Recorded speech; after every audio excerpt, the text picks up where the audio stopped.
Hello math lovers, तो कैसे हो आप सब? बढ़िया एकदम। तो चलिए शुरू करते हैं आज का एक बहुत ही शानदार सा लेक्चर। अब हम लोग आइए मैकेनिक्स की तरफ मूव करते हैं। ओके, डिफरेंशियल इक्वेशन हम लोगों ने बहुत ही गजब तरीके से पूरा का पूरा जो है उसमें क्वेश्चंस कॉन्सेप्ट पूरा जो इसका बीएससी फोर्थ सेमेस्टर का जो फर्स्ट पार्ट है उसको हम लोगों ने बहुत ही गजब तरीके से कंप्लीट कर लिया। ओके, सो अगर आप लोगों ने वो पूरी प्लेलिस्ट नहीं देखी तो आप लोग डिस्क्रिप्शन में जाइए और उस पूरी प्लेलिस्ट देख लीजिए ना। जहाँ पर भी जिस भी टॉपिक में आप लोगों को हल्का सा भी डाउट हो तो वाला टॉपिक का उससे रिलेटेड वीडियो देख लीजिए। आप लोगों का मैं गारंटी देता हूँ कि आप लोगों का पूरा जो डाउट है वो पूरी तरीके से ख़त्म हो जाएगा ना, डाउट ख़त्म हो जाएगा। तो इसी बात के साथ आइए अब हम लोग मूव करते हैं जो है मैकेनिक्स के फर्स्ट पार्ट की तरफ। क्या है? फ्रेम ऑफ रेफरेंस ना। इसको हम लोग क्या होता है फ्रेम ऑफ रेफरेंस, इसको ये फ्रेम ऑफ रेफरेंस का हम लोग 3 से 4 लेक्चर बनाएंगे और उसमें हम लोग पूरा का पूरा कॉन्सेप्ट और क्वेश्चंस मतलब जितना क्वेश्चन है पूरा सॉल्व कराऊंगा। ऐसा नहीं कि क्वेश्चन छोड़ दूंगा, ये बात आप लोग हमेशा ध्यान रखिएगा। इस चैनल में आप लोगों को थोड़ा प्रमोशन कर देता हूँ। इस चैनल में आप लोगों को पूरा का पूरा जितना भी क्वेश्चन है वो गजब तरीके से सॉल्व कराया जाता है ना, बीच बीच से क्वेश्चन छोड़ा नहीं जाता। तो इसी के साथ अब आइए हम लोग मूव करते हैं फ्रेम ऑफ रेफरेंस। ओके, हम लोग इसको space time frame of reference भी बोलते हैं। क्या होता है ये?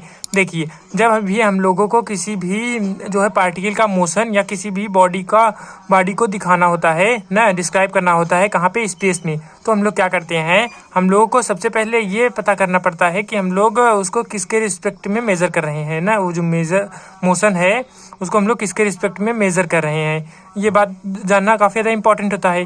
तो अगर हम लोग ना यहाँ पर इसी को मैं अच्छी तरीके से आप लोगों को सबसे पहले सिखा देता हूँ कॉन्सेप्ट, फिर उसके बाद इसको हम लोग पढ़ देंगे ना, पूरा इसको रीड कर लेंगे कि इसकी जो है डेफिनेशन क्या है। तो if we imagine a coordinate system, अगर हम लोग कोई भी एक कोऑर्डिनेट सिस्टम इमेजिन करें जो कि अटैच्ड हो किसी एक रिजिड बॉडी से, और फिर उसको हम लोग डिस्क्राइब करें किसका? मोशन ऑफ पार्टिकल का या फिर बॉडी का स्पेस में, तो ऐसे रेफरेंस सिस्टम को हम लोग क्या बोलते हैं? ऐसे रेफरेंस सिस्टम को ही हम लोग फ्रेम ऑफ रेफरेंस बोलते हैं। ओके, ये रहा इसका जो है हल्का सा आप लोगों का introduction. In order to describe the motion of a particle or body in the space, first of all we should essentially know that with respect to what the motion has been measured. If we imagine a coordinate system attached to the rigid body and then we describe the motion of particle ना, तब हम लोग motion of particle को describe करते हैं और या फिर बॉडी को स्पेस में।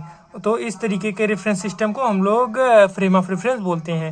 ये जो फ्रेम ऑफ रेफरेंस होता है वो सिंपलेस्ट कोऑर्डिनेट सिस्टम होता है ना, और जिसमें हम लोग पोजीशन ऑफ पार्टिकल या फिर बॉडी को हम लोग डिस्क्राइब करते हैं with the help of 3 coordinate x Y z ना, with respect to time t ना।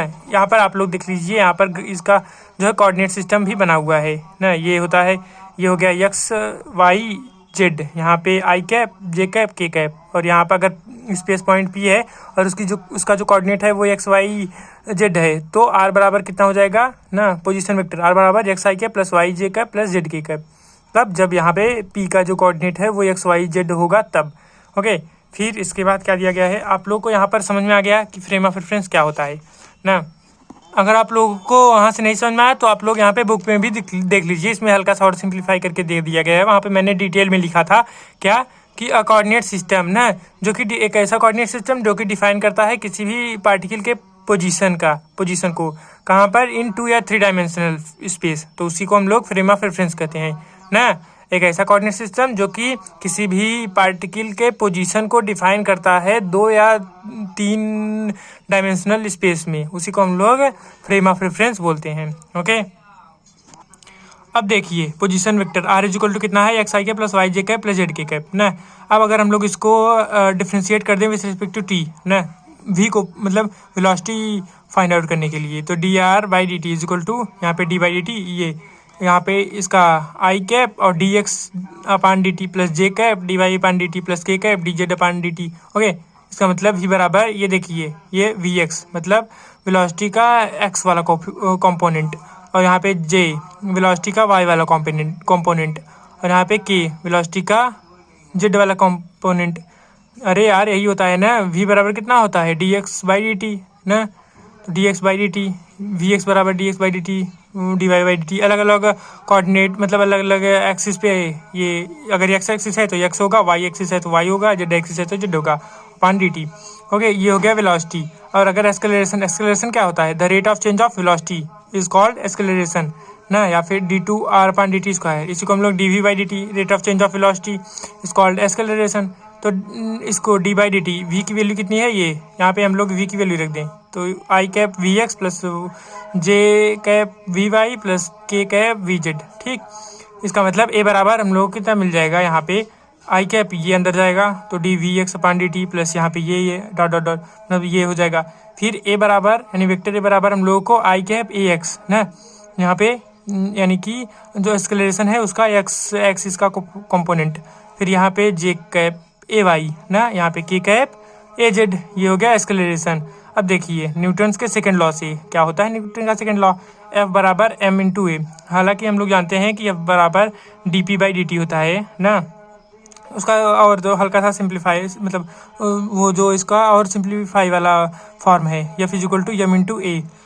तो यहाँ पे अगर एफ वाला का जो कंपोनेंट है एफ वाई एफ जेड है ना, एक्स वाई जेड एक्सिस के अलॉन्ग, तो i cap F x plus j cap F Y plus k cap F Z बराबर यम, और यहाँ पे ए मतलब ये हो गया। देखिए इसका मतलब एफ एक्स बराबर कितना हो जाएगा, एफ एक्स बराबर आई वाले को आई वाले के साथ हम लोग अगर कंपेयर करें तो यम ए एक्स, या फिर इसी को हम लोग m into d we x upon D t लिख सकते हैं ना, यहाँ पर देखिए। या फिर इसी को हम लोग ये भी लिख सकते हैं d two v upon d x square, sorry d two x upon D T square, या फिर m d by D t और d x by D t ना। इसी तरीके से वाई वाले को भी हम लोगों ने कर दिया, इसी तरीके से जेड वाले को भी कर दिया। तो करने को तो कर दिए, लेकिन इसका इम्पोर्टेंट क्या है बताता हूँ। यहाँ पर देखिए, अब यहाँ पर हम लोग जैसा कि देख सकते हैं कि यहाँ पर टाइम भी आ रहा है ना, टाइम का भी यहाँ पर यूज़ हो रहा है। तो जब भी क्या हो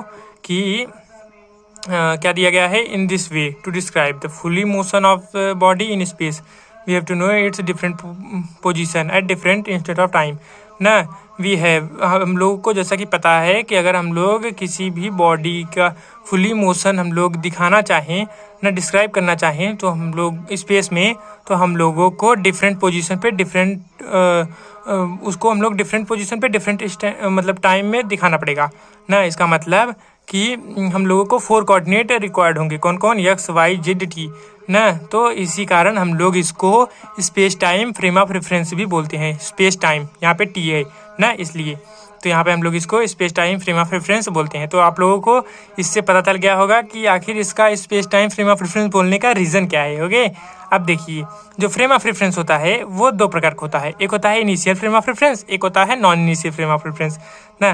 अब हम लोग देखते हैं कि इनिशियल फ्रेम ऑफ रेफरेंस का मतलब क्या होता है। राइटिंग कैसी है, अच्छी है ना, ठीक। तो इनिशियल फ्रेम ऑफ रेफरेंस ये क्या होता है, दो frame of reference in which Newton's first and second law holds good are known as inertial frame of reference. एक ऐसा फ्रेम ऑफ रेफरेंस जिसमें जो न्यूटन का फर्स्ट और सेकेंड लॉ है वो फॉलो होता है, उसी को हम लोग इनिशियल फ्रेम ऑफ रेफरेंस बोलते हैं। जैसे एग्जांपल के लिए अगर आप लोग इनिशियल फ्रेम ऑफ रेफरेंस का एग्जांपल लेना चाहते हैं तो कोई भी बॉडी ले लीजिए, उसको रेस्ट पे ना, एक ऐसा रेफरेंस फ्रेम जो कि रेस्ट पे हो, तो उसी को हम लोग इनिशियल फ्रेम ऑफ रेफरेंस बोलते हैं ना। और फिर उसके बाद क्या है, अगर हम लोग in order to be inertial if the body is not acted by any external force then the body remains in its state of rest। अभी हम लोगों ने देखा ना, कोई भी बॉडी हो ना, अगर हम लोग उसको इनिशियल फ्रेम ऑफ रेफरेंस लेते हैं तो वो बॉडी है वो क्या है, वो या तो रेस्ट पे होना चाहिए या तो फिर यूनिफॉर्म मोशन के स्टेट में यानी कि अवस्था में होना चाहिए। दैट इज या फिजिकल टू जीरो, या फिर इसका मतलब या फिजिकल टू जीरो या फिर वी इजिकल टू कॉन्स्टेंट ना। तो या फिर अगर हम लोग इसको प्रूफ करना चाहें कि वी इजिकल टू कॉन्स्टेंट है कि नहीं, तो देखिए यहाँ पे या फिजिकल टू एम में होता है और ये 0 हो गया, एम तो बराबर 0 होगा नहीं, इसका मतलब ए बराबर 0। ए का मतलब क्या होता है, D V by D T, तो इसका डी वी बराबर 0 और इंटीग्रेट करेंगे वी बराबर कॉन्स्टेंट। ठीक, इसका मतलब यहाँ पे ये वाली बात सच है। और क्या यार, न्यूटन बाबा ने दिया है तो सच तो होगा ही। यहाँ पे वी बराबर कॉन्स्टेंट, ये हम लोगों को मिल गया। तो इसके बाद अब हम लोग आइए मूव करते हैं एक one of the most important concept की तरफ। क्या है वो, देख तो रहे हैं गैलीलियन ट्रांसफॉर्मेशन, यही होगा और क्या। देखिए गैलीलियन ट्रांसफॉर्मेशन ना क्या होता है ये, और हम लोग इसका आखिर इम्पोर्टेंट क्या होता है पढ़ने का, देखिए सीखते हैं। चलिए, अ पॉइंट और particle in space have different coordinate. Obviously ना, कोई भी एक पॉइंट हो या फिर पार्टिकल हो स्पेस में, उसके पास हमेशा डिफरेंट कोऑर्डिनेट होता है ना, in different frame of references. The equation, एक ऐसा इक्वेशन जो कि प्रोवाइड करता हो relationship between the coordinate of different different frame of references ना, यानी कि जो कि हम लोगों को एक ऐसा इक्वेशन जो कि क्या करता हो, प्रोवाइड करता हो एक रिलेशनशिप किसके किसके बीच में, coordinate of different frame of reference ना, यानी कि डिफरेंट फ्रेम ऑफ रेफरेंस के जो कोऑर्डिनेट्स हैं उनके बीच में अगर हम लोगों को एक इक्वेशन मिल जाए जो कि हम लोग को क्या प्रोवाइड करता हो, रिलेशन प्रोवाइड करता हो, तो क्या कितना अच्छा होगा ना। तो इसी अच्छी इक्वेशन को देने के मतलब अच्छा इक्वेशन को देने के लिए जो ट्रांसफॉर्मेशन है वही हम लोग को क्या बोला जाता है, गैलीलियन ट्रांसफॉर्मेशन ना। मतलब नहीं, उसको हम लोग ट्रांसफॉर्मेशन इक्वेशन बोलते हैं, सॉरी। देखिए एक ऐसा इक्वेशन जो कि हम लोगों को प्रोवाइड करता हो relationship between the coordinate of different frame of reference is called transformation equation, उसको हम लोग ट्रांसफॉर्मेशन इक्वेशन बोलते हैं। और अगर ये जो है ना इनिशियल हो ना, इनिशियल फ्रेम ऑफ रेफरेंस हो, तब हम लोग उसको गैलीलियन ट्रांसफॉर्मेशन बोलते हैं। यानी कि ये बात आप लोग ध्यान रखिएगा कि जो गैलीलियन ट्रांसफॉर्मेशन होता है वो कहाँ पे होता है, इनिशियल फ्रेम ऑफ रेफरेंस में यूज होता है। ओके, अब हम लोग क्या करेंगे, लेट अस कंसीडर, अब हम कंसीडर करेंगे S and S dash are two frame of reference ना। यस और यस डैश जो है वो दो फ्रेम ऑफ रेफरेंसेस हैं। इसमें जो यस डैश है वो मूव कर रहा है with constant velocity v along positive x direction and having common x axis, मतलब सेम एक्स एक्सिस है और पॉजिटिव एक्स डायरेक्शन में मूव कर रहा है। देखिए कैसा बनेगा इसका फिगर, यहाँ पे फिगर भी बनाया गया है, तो इतना अच्छा फिगर है ना। तो यहाँ पे यक्स ना, यक्स वाला कॉमन एक्सिस है ना, कॉमन एक्स एक्सिस, तो यहाँ पे यक्स और यक्स डैश, यहाँ पे यक्स बन गया, यहाँ पे वाई बन गया, यहाँ पर जेड हो गया, और यहाँ पर क्या है, यहाँ पर ओ के रिस्पेक्ट में ना, ये यस वाला फ्रेम रेफरेंस है, ये yes dash frame of reference है। तो देखिए ओ डैश है और ओ डैश में यहाँ पे वाई डैश, यहाँ पे जेड डैश, यहाँ पे ओ से लेकर के जो पॉइंट पी है उसकी दूरी है आर, और ये जो एस डैश है वो मूव कर रहा है विथ यूनिफॉर्म वेलोसिटी या कांस्टेंट वेलोसिटी वी ना, और ये जो है positive x direction x axis में, और इस डायरेक्शन में मूव कर रहा है, यहाँ पर दिखाई दे रहा है। फिर उसके बाद यहाँ पे पी का जो कोऑर्डिनेट है एक आप लोग को हल्का बहुत छोटा छोटा दिखाई दे रहा होगा, तो एक्स वाई जेड, वीडियो को जूम कर लीजिए, अब तो यूट्यूब में ये भी फीचर आ गया है। और फिर उसके बाद यहाँ पे X dash Y dash Z dash, यहाँ पे टी ना, ये भी लगाया गया है, टी भी लगेगा, यहाँ पर भी टी लगाया गया है, यहाँ पर भी टी ना, और यहाँ पर इसका जो है वो कितना है, यहाँ ये कितना है वी है, आप लोगों को देखने में गड़बड़ लग रहा है, यहाँ पे वी है, क्यों, क्योंकि यहाँ पे भी वी वेलोसिटी से मूव कर रहा है ना, तो इसका मतलब ये जो दूरी है वो वी टी होगी।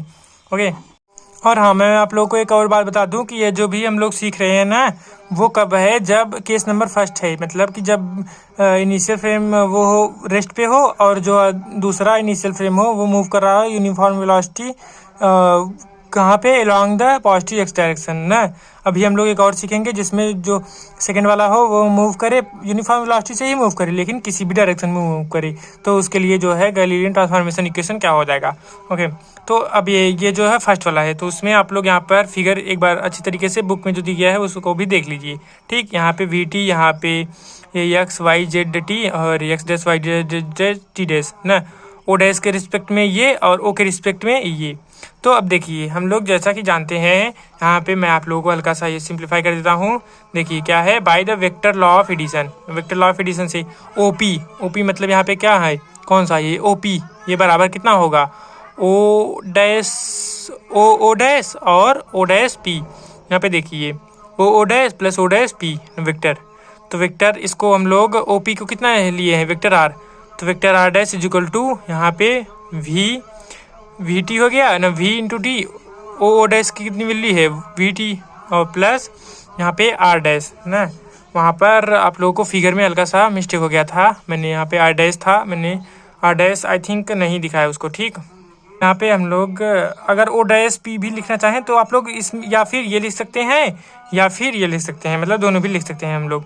और फिर इसका मतलब कि एक्स डैश आई के प्लस इसकी वैल्यू ओ डैश पी की वैल्यू कितनी है यहाँ पे, ओ डैश पी की वैल्यू, ये वाला पूरा पूरा कोऑर्डिनेट ना, जेड टी को छोड़ के ना, और ये यहाँ पे एक्स आई कैप यहाँ पे, और Z I cap minus we T.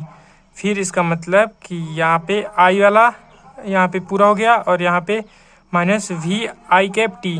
क्यों? क्योंकि ये केवल एक्स एक्सिस में है इसलिए ना।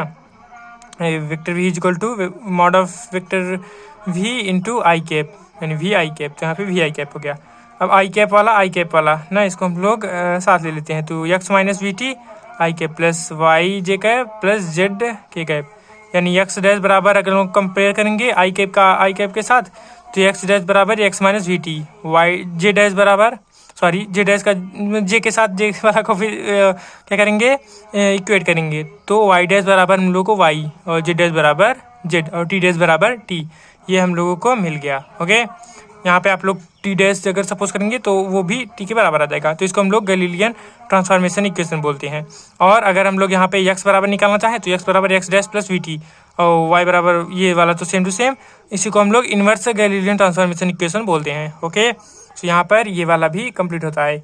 अब हम लोग क्या करते हैं, आइए कुछ और सीखते हैं। और क्या करेंगे, देखिए जैसा कि हम लोग जानते हैं कि ओ पी बराबर आर और ओ डैश पी बराबर आर डैश ना, यहाँ पे आप लोग फिगर में देखते रहिए क्या क्या बोल रहा हूँ मैं। ओ पी मतलब ये बराबर आर है, ओ डैश पी मतलब ये आर डैश है ना, तो इसका मतलब कि अगर यहाँ पे देखिए आर डैश ना, ओ डैश पी मतलब R dash is equal to R minus O dash की वैल्यू कितनी है, वी टी, तो R dash minus we T, यानी आर डैश बराबर आर माइनस वी टी। ये जो है गैलीलियन ट्रांसफॉर्मेशन का वेक्टर फॉर्मूला इक्वेशन है ना, इसको हम लोग क्या बोलते हैं, इसको हम लोग बोलते हैं, यहाँ पर देखिए क्या लिखा गया है, Galilean transformation in vector form. और यहीं पर अगर आर बराबर निकालना चाहें तो आर बराबर are dash plus we T, इसको हम लोग inverse Galilean transformation in vector form. Okay, यहाँ पे केस नंबर फर्स्ट कंप्लीट हुआ। कब? केस नंबर फर्स्ट क्या था कि मान लीजिए कोई भी इनिशियल फ्रेम वो है वो रेस्ट पे है, और जो सेकंड वाला है वो यूनिफॉर्म वेलोसिटी से मूव कर रहा है, लेकिन एक्स डायरेक्शन में मूव कर रहा है, पॉजिटिव एक्स डायरेक्शन में। अब ये केस सेकंड क्या है कि किसी भी अगर क्या हो, किसी भी डायरेक्शन में जो सेकंड वाला इनिशियल फ्रेम ऑफ रेफरेंस हो वो किसी भी डायरेक्शन में मूव कर रही इनिशियल फ्रेम ना, तो फिर क्या हो जाएगा, कैसे हम लोग इसको करेंगे, आइए देखते हैं।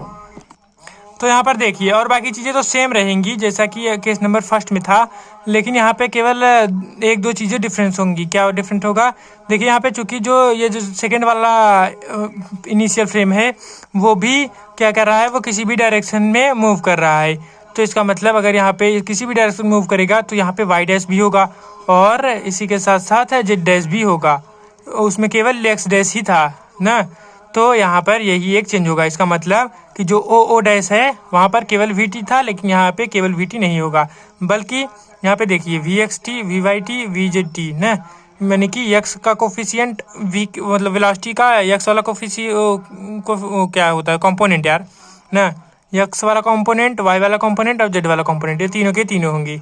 इसका मतलब यहाँ पे देखिए ये तो सेम टू सेम रहा, यहाँ पर भी सेम रहा, यहाँ पर भी सेम रहा, लेकिन यहाँ पे ओ डैश बराबर क्या हो जाएगा, v x i cap plus v y J cap plus v z के कैप ना, इंटू यहाँ पे टी, ठीक, वी टी होता है, तो यहाँ पे यही चेंज होगा। ओ डैश ये वाला सेम टू सेम रहा, ये भी, लेकिन यहाँ पे ओ डैश की जगह पे हम लोगों ने v x i cap plus v y J cap plus v z के कैप यहाँ पे इंटू टी ये लिख दिया।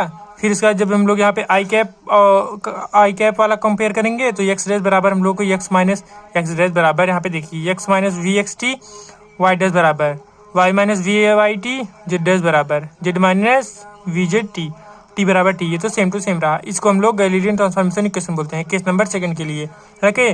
और यहीं पे अगर एक्स बराबर निकालना चाहें तो उसी को हम लोग इन्वर्स गैलीलियन ट्रांसफॉर्मेशन बोल देते हैं, एक्स बराबर x dash plus we t ना, ये उस साइड चला जाएगा तो एक्स बराबर x dash plus we t, y बराबर y dash plus v Y t, तो इस तरीके से इसको इन्वर्स गैलीलियन ट्रांसफॉर्मेशन बोलते हैं, okay, from S dash to S.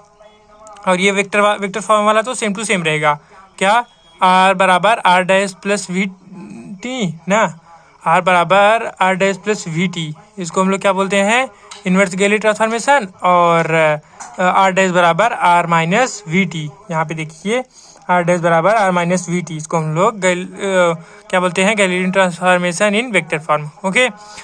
तो चलिए इसको हम लोग अब क्या करेंगे, इसको हम लोग अगले वाले लेक्चर में, मतलब एक और लेक्चर आएगा उसमें और जो भी कॉन्सेप्ट है उनको सीख लेंगे, फिर एक लेक्चर आएगा उसमें पूरा का पूरा क्वेश्चन सॉल्व कर लेंगे। ओके, सो आशा करते हैं ये वाला वीडियो आप लोगों को काफ़ी ज़्यादा पसंद आया होगा। नहीं पसंद आया तो भी अगले वाले वीडियो में आप लोग आ जाइएगा ताकि मेरा व्यूज़ बढ़ जाए ना। So thank you so much and best of luck for your amazing journey. Thank you.